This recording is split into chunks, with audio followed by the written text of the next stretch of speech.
Hello, welcome back to the reading of the poem of the Man God, written by Maria Valtorta, Volume 2. Chapter 265, Part 1. John the Baptist sends his disciples to ask Jesus whether he is the Messiah. 29th August, 1945. Jesus is alone with Matthew, who, having hurt his foot, has not been able to go and preach with the others. Invalids and people anxious to hear the doctrine of the gospel have crowded the terrace and the free area of the kitchen garden to hear Jesus and receive assistance. Jesus ends speaking, saying, "We have meditated together on Solomon's great sentence. The greatest strength lies in the abundance of justice, and I now exhort you to have such abundance, because it is money to enter the kingdom of heaven. Be with my peace, and may God be with you." He then turns to the poor and the sick. In many cases, the same person is both, and he kindly listens to what they tell him. He assists with money, advises with words, cures them by imposing his hands and by his words. Matthew, who is beside him, sees to the alms and money. Jesus is attentively listening to a poor widow who, weeping, informs him of the sudden death of her husband, a carpenter, at his workbench only a few days previously. "I ran here looking for you, and all the relatives of my dead husband accused me of being unbecoming and hard-hearted, and they now curse me. But I came because I know that you can raise people from the dead. And I also know that if I had found you, my husband would have risen again. But you were not there. You were not here. He has now been buried 2 weeks, and I am here with 5 children. Our relatives hate me and do not help me. I have some olive tree and vines. They are only a few, but they would give me bread for the winter months, if I could only keep them until harvest time. But I have no money, because my husband was ill for some time and worked very little, and he ate and drank even too much to support himself. He used to say that wine did him good, but it brought about double trouble, as it killed him and used up all our savings, which were already scanty because of his work. He was just finishing a cart and a chest, and he had orders for 2 beds, some tables and shelves. But now they are not finished, and my boy is not yet 8 years old. I shall lose the money. I shall have to sell the tools and the wood. I cannot sell the cart and the chest as such, although they are almost finished, and I shall have to give them as firewood. And the money will not be enough, because I, my old mother, who is also ill, and 5 children are 7 altogether. I will sell the vineyard and the olive trees, but you know what the world is like. They fleece you when they know that you are in need. Tell me, what shall I do? I wanted to keep the bench and tools for my son, who is already capable of doing some work with wood, and I wanted to keep the land to live on and as a dowry for my daughters." Jesus is listening to all that when the confusion of the crowd warns him that something is happening. He turns round and sees 3 men who are elbowing their way through the crowd.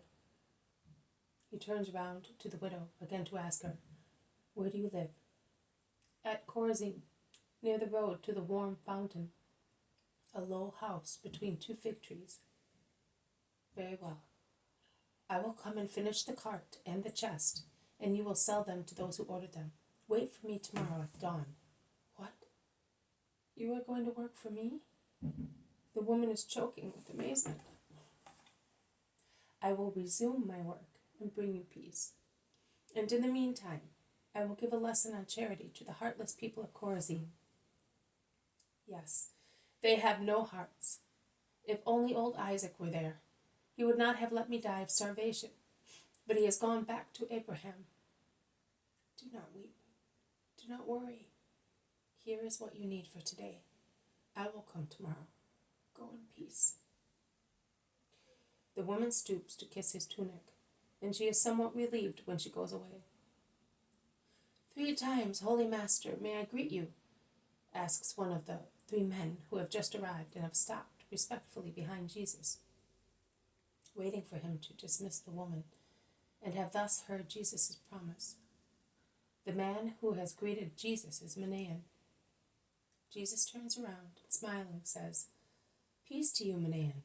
So you have remembered me." "Always, Master. And I had planned to come to see you in Lazarus' house or at the Garden of Gethsemane and stay with you. But the Baptist was captured before Passover. He was recaptured by treachery, and I was afraid that Herodias might order the holy man to be killed during the absence of Herod, who had come to Jerusalem for Passover.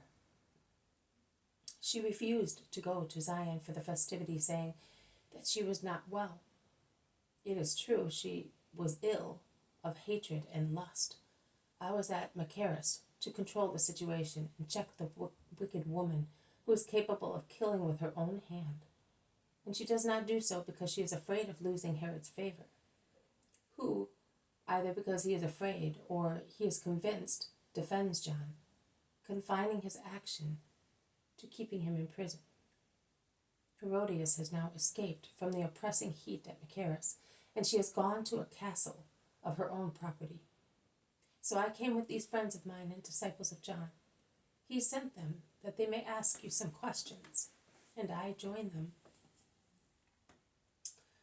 When the crowd hear the man speak of Herod, and they understand who is speaking, they press curiously round the little group of Jesus and the three men. "What do you want to ask me?" asks Jesus, after exchanging greetings with the two austere personages. "You had better speak, Manaen, since you know everything, and you are more friendly," says one of the two. "Well, Master, you must be indulgent if out of excess of love these disciples look suspiciously at him whom they believe to be the antagonist or a supplanter of their master. Your disciples do so as well as John's. It is an understandable jealousy that proves all the love of the disciples for their masters. I am impartial, and these who are with me can confirm it, because I know you and John, and I love you both with justice. So much so that, although I love you for what you are, I preferred to sacrifice myself and stay with John, because I respect him as well for what he is, and at the present moment, because he is in greater danger than you are. Now, because of their love, which the Pharisees are instigating with their hatred, they have come to doubt that you are the Messiah.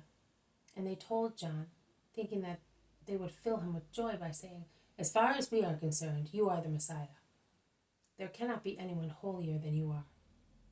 But John reproached them, calling them first of all blasphemers, and then, after rebuking them, he more kindly explained the various facts that prove that you are the true Messiah. Finally, when he realized that they were still not convinced, he took two of them, these ones here, and said, 'Go to him, and say to him in my name, Are you the one who is to come, or shall we wait for another one?' He did not send the shepherd disciples, because they believe, and it would have been of no avail to send them.